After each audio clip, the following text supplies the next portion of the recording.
Well, Logan, here we are, two Ducatistes enjoying life. Obviously, I was riding the Scrambler earlier because my outfit is not very conducive to riding a Panigale V2S, which, by the way, folks, if you missed it, giveaway Panigale V2S. Go to the website, support the show, become a member. Don't sleep on this one. This one's going to get gone real soon. Logan, how does it feel jumping on the Scrambler after riding a Panigale for the whole day? So it's funny you say that. Kind of what we were talking about during the Panigale ride, and my reactions to that bike is it is incredibly intuitive and easy to ride. Well, the Scrambler has like a very familiar riding position. You know, I'm upright and comfortable. It's like I'm sitting on a chair. It's a little bit maybe less refined, or far less refined than the Panigale. You know, this is, I think, very much a motorcycle that has been over the years tailored to your unique tastes and sensibilities. You know, an incredibly strong bite from the clutch with a little bit of a sloppy gearbox, incredibly powerful brakes, makes for a very unique riding experience, and if you're not expecting it, can be a little bit jarring, but I like it. I like it. You know, it's a charming bike. Obviously I ride a dumpy Sportster, so I've got no room to criticize, but compared to the Panigale, it's a unique experience for sure. Yeah, and that kind of leads me to the thing I wanted to talk about today is, you know, just sport bikes in general. I got started riding motorcycles because I had the express goal of going fast for as little money as possible. I was a Craigslist seeking piss missile enthusiast. Like, I just wanted to really go fast. That was one of the reasons I got my bike. But you didn't really start riding for those reasons, right? No, yeah, I mean, I started riding definitely for sort of like the lifestyle element of it. I grew up around people who rode motorcycles.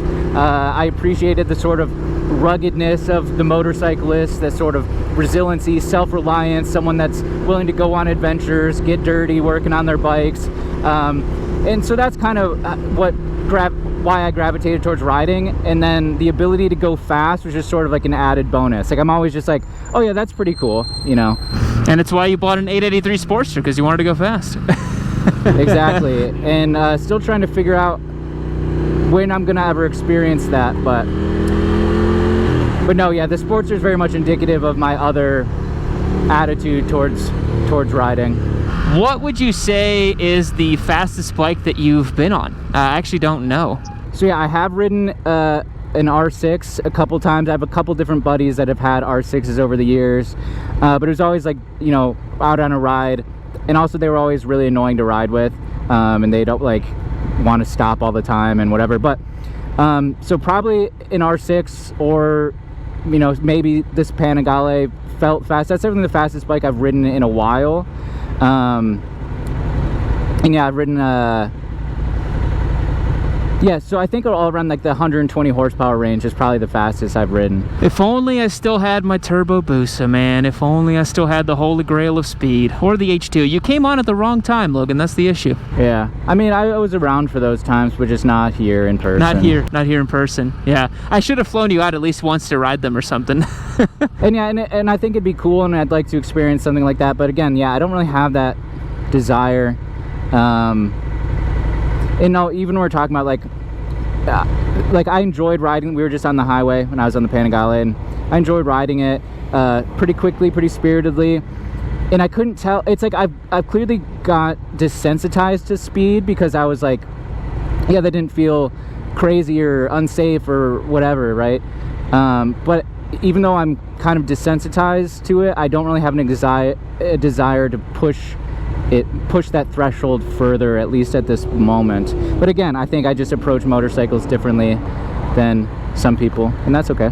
Yeah, I think that's why I kind of like our dynamic, because I think you're a good foil to my, like, you know, need for speed kind of junky sport bike thing, which has definitely, it's waned over time. I think I'm still pigeonholed a little bit as like the go fast junkie, and I guess that happens when you know, publicly post about your Turbo Hayabusa and your H2 and your track days and all that stuff. People kind of try to lump you in with that.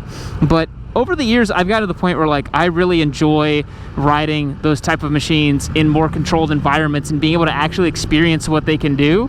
And it's why I like this Panigale V2S so much, because I can actually use the damn thing on the road. It's not so crazy that it's like, oh, like rolling down a street like this just feels pointless because I can't use the gearbox and I'm trying to go 100 miles an hour all the time. That gets old pretty fast. So yeah, I like the fact that you kind of have that feeling of like, no, I'm trying to approach motorcycling from a different angle, not trying to go super fast. Has performance riding or kind of mastery over a motorcycle ever been something you've been interested in, or are you really just like, you're trying to be just competent and just enjoy it? Yeah, I mean, it hasn't really been something I've truly opined for, I guess. You know, like I see people that go ride on track, or people that definitively watch MotoGP, you know, someone, a fast boy, if you will. And while I can understand where they're coming from, it just doesn't really resonate with me. It's like, it kind of makes me think of like, you know, the middle-aged guys that scream at the TV when their sports team does bad, where it's like, I just am not impassioned about performance or riding of a super technical nature in that way. Like, it feels like something left to professionals, and I am a civilian, I'm a pedestrian, and I ride bikes on the street, and I like being safe and competent and, you know, talented enough to have some fun on a twisty road or whatever. But yeah, that kind of degree of mastery bordering on, you know, the semi-professional or, you know, amateur club level thing, it's definitely not something I've really ever desired for myself. So it's kind of like, in a way, like, I totally understand what you're saying, but it's hard for me to like really get it or empathize with it, because I've always wanted to like experience the limit of what a bike can do, and it's been so fun to race and to, you know, ride it around and think like, oh, like there's so much more that it could do, and I just have to get better, and treating it like a skill-based hobby or something like that. You know, I don't know, like you're going out to, like, you're an archer or something, or a golfer or something that's like highly skill based. But I totally, you know, you got me good there with like the middle-aged man screaming at the TV, because there is that element to like track day guys where they're all like in their 40s, they're all divorced, they're all like angry about something, and so that's like their whole MO basically, you know. And I don't know, like there's also an element of like enjoying sport bikes can be a little antisocial. It can be a little like, you know, people don't really get it or don't really understand, because in order for you to enjoy them, most of the times you have to break the speed limit, you have to ride like an asshole. I don't get the people that own these bikes and ride them like a scrambler. I don't understand the point of that personally. But, you know, people own bikes for all kinds of different reasons. We joked in the midlife crisis video where people buying MP Agusta Super Veloces to just, like, you know, be an online whale pretty much, you know. And that certainly is part of it too. Yeah, I mean, for me, it's just like my favorite things in general is like, I like going outside. I like being outside, right? And if I could be outside and I don't have to walk or like pedal a bicycle, and I can be on something that makes cool sounds and makes me feel special and makes me feel present, you know, that's like enough for me, right? Like, and again, that's not to say I think my opinion is better. I have this like enlightened, like Buddhist, monastic, motorcyclist worldview. It's certainly not that. I think just at the end of the day, I'm kind of like a man of leisure, right? Like, I like relaxing and thinking about things and feeling things and whatever, versus grinding it out, chasing tents on the track. But I think that's kind of cool that motorcycling can offer people both of those things, right? And in a person's stable, you can have both of those experiences. Like, that's kind of how my stable is set up. Like, I have the Daytona 675, I take it out on track, it's like this race bike, it's so fun. And then when I'm just cruising on street, I'm riding the Scrambler or the Touareg. And it's kind of cool how motorcycling can give people with like very different objectives, goals, and perspectives the same feeling, you know, with just like being on two wheels and having a good time. Definitely. And like, that's always something we've talked about too, with when it comes to young people and getting into motorcycling, is like recognizing that there are a million different perspectives, because, you know, in popular culture, motorcycling is kind of a binary, right? Like, you have Harley guys, you have street squids, right? Like, that's what the average person thinks of. But when you start riding or get interested in riding and really kind of start digging deep into the culture of it, realizing that there are so many different perspectives and attitudes and sort of genres or flavors of motorcycling, I think can be really exciting, you know what I mean? And do a lot of good for getting more people with those differing opinions or perspectives into riding motorcycles. Yeah, absolutely. But I think also I kind of crave that novelty out of motorcycles, and I crave to see like what they can do. That was why, like, earlier in my riding career, so to speak, I tried to ride as many different types of bikes as possible. I wanted to ride like dirt bikes and adventure bikes and high-powered sport bikes, just to kind of get a feel for how different they are. I bet you're similar where, like, you know, if someone tossed you the keys to an H2, I bet you wouldn't say no, right? Oh yeah, for sure. And yeah, like, I love different experiences. Think of it like traveling. Like, who doesn't like going to a new city, tasting different foods, meeting new people, experiencing different cultures? Like, it's the same thing with the motorcycle, like the general sense of curiosity. Yeah, who would turn down the opportunity to ride a bunch of different bikes that provide such widely different riding experiences, you know what I mean? But would I ever own an H2 for myself? Likely not. Yeah, that would be quite the plot twist if I found out that you owned an H2. I'd be like, oh, I really didn't see that coming, but so happy for you, man, you know, and enjoy your life. Yeah, I'm just like the idiot that's gonna buy like a way overpriced like 90s pickup truck. Like, that's the type of foolish I am. Or, as it seems, a BMW GS, as we are trying to will into existence, apparently. Maybe. 4,500 bucks. You know, there's worse ways you can spend 4,500 bucks. It's a lot of motorcycle for the money, man. Hard to say no. Yeah. And I just liked how in that one listing, how bold he was, like, ride it around the world immediately, or whatever, or like ready to ride around the world. And I was like, dude, that's so bold. Like, very GS owner-esque. But yeah, I think that's the great thing about motorcycling too, is we're at this point where, you know, stuff like the Panigale V2, like, obviously this is, you know, the bleeding edge of new motorcycles. This is the newest and latest technology, sort of a new category, the new super sport thing, right? But there are so many bikes of yesteryear, specifically in the sport bike realm, that are still so amazing and still so good, that are now like totally accessible at a great price point. And that's what I was saying about when I started riding. To me, it made sense. If you were a speed freak, it was like, why wouldn't you try motorcycling? Like, why would you not? Because, like, for the price of like a fancy exhaust on a car, you could get a motorcycle that does 200 miles an hour. You're like, well, yeah, sure. Like, you know, the only downside is I have more risk for my life, but, you know, otherwise I'm like, I'm only seeing upsides, you know? So you're like, I'm not trying to convert or convince you to be a sport bike guy. I think it's awesome that you're willing to try these bikes out and to see what they have to offer.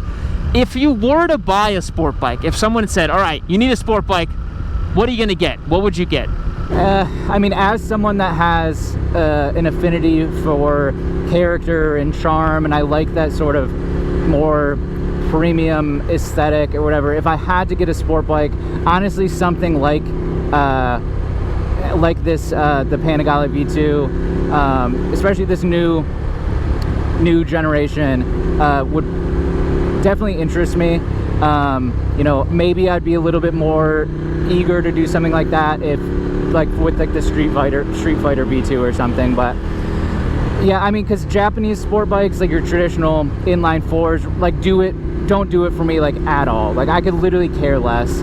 I mean, that's gonna really like enrage some people online, but I just don't care. I don't think inline fours sound that cool. I get it, it's revving high, whatever. Whoa. Sounds like you're trying to silence the scream, man. A lot of people love inline fours, man. I mean, and people can love whatever they want, but I just don't care that much. But something, you know, like an older, like a Honda RC51 or whatever, like, I like V-twin character, V-twin, L-twin character, and kind of that panache and charm that you just I personally don't see in a traditional Japanese inline four. So something maybe European or European-esque with a 2-cylinder engine, I think I could get excited about. So is it kind of the fact that it's like there's just so many inline fours that are kind of very similar, and that's kind of like what you don't like about them? I'm curious what you don't like about them. Yeah, there's so many of them. They are all similar. Like the differences are so minute. You have to be like riding them in a very particular way with a very specific set of experience and expertise to even discern the differences between them. The impracticality of it, the freaking insurance rate, like, we get along over being cheap bastards. I can't wrap my head around paying more for fairings in terms of insurance. That's crazy to me. And and again, this might rustle some feathers too, the inline four people, that's just not my scene. You know, the way they behave online, the way they interact. Strong words, Logan. Strong words. The way they interact with the world around them only further turns me off of the inline four Japanese sport bike. Wow. So you heard it here first, everybody. Logan thinks that everybody that owns a Japanese inline four is just a squid and has low taste, and he's just above it all, man. He's above it all. Yeah, I mean, I can't think of a nicer way to say it, but that's like kind of the general consensus for me. So it seems like you want your bike to say a lot about you, right? Like you want, you know, whatever motorcycle you own or ride to like reflect some part of who you are and present that image to the world. And I get that, you know, I totally get that. I mean, I've done that with my stable to an extent. Yeah, I mean, I think all the choices we make in life do that to an extent, right? Whether it's the car you drive, the neighborhood you live in, the way you choose to dress, the way you know, all the decisions you make are indicative of your personal identity or your sense of self, you know, to some extent. And I have made it a point in my life to live based in a way that aligns with certain values and things that are important to me. And so yeah, even all the way down to motorcycling, the types of bikes I ride and what they sort of represent or what they can tell about my personality or my identity is certainly something I take into consideration. Yeah. So the big question is, would you say no to a track day? Are you too cool to come out to the track and test your mettle? No, I mean, I wouldn't say no to a track day. Like, it wouldn't be something I would go out of my way to do just in my personal life, right? Obviously having someone, an experienced track rider along for the ride, kind of steering the ship, even just in terms of the logistics and everything you need to do and everything you need to get, would I make the kind of barriers to entry smaller or more accessible? So yeah, I'm not like too cool to do a track day. Would I go in ego on fire, ready to show everyone how fast and cool I am? Like, certainly not. I would be the person that's like, you know, total ego death going 25 miles an hour around the curve. Like, I'm like, I like being not hurt, you know, and like, as you can tell, even the first times like riding on LCR and stuff, where it's like, I've got nothing to prove. I'm going as slow as I want until it starts to feel, until I feel I want to go faster. So that would be my approach to track riding too, or to a track day. And would that make me a better learner? Would that make me a worse learner? I don't really know. I haven't been to the track, so I can't say. I think it would definitely make you a better learner. I mean, people who usually have less of an ego and are willing to learn and genuinely want to be there for their own betterment are the people that usually do best on track. It would almost be comical, yeah, if you showed up and had this huge ego about you. I'd be like, so like antithetical to who you are. I'd be like, well, where did this come from? That's weird. Yeah, I just try to be a chill guy. Everything's easier when you're just kind of chill. Yeah. But you're slower. And maybe that means I'm, you know, less of a motorcyclist, less of a man. Who's to say? I'm curious if there's something like in the brain of the motorcyclist that needs to go fast that's like different than other motorcyclists, because it's almost like a drug for me that I need, and I need less of it nowadays. But it's like, I love that feeling of twisting the throttle and just watching the world blur around me. It's never gotten old. And I guess it's also like, you don't necessarily need a sport bike to do that nowadays. I think when you get older, you realize that there are definitely more comfortable and easygoing motorcycles that give you that fast bike feel. And that's pretty sick that we live in that timeline where, you know, you don't have to own something horribly uncomfortable or like really small and cramped to get top shelf performance. I mean, there are some big adventure bikes or touring bikes that are really fast. But yeah, the fact that you can ride all sorts of bikes that are highly engineered, advanced, fast, but you don't have to be pigeonholed into the fully fledged sport bike thing is definitely pretty sweet. Because I think even if I started riding motorcycles like 20 years ago, I would be having a lot worse of a time, because I feel like I'd be limited to like old air-cooled dual sports or cruisers, right? Like, but the fact that we have so many different options of bikes that can provide varied experience, packaged differently, is pretty cool. Yeah. Try to tell you guys online, we're living through a golden time of motorcycling. You're crazy if you're not seeing it. Everybody thinks they're dead and nobody's doing it. I'm like, dude, some of the best stuff ever is coming out right now. And apparently we have turbo bikes to look forward to, so the future is bright. Yeah, and they just greenlit a Skibbity toilet movie, so the future is bright for sure.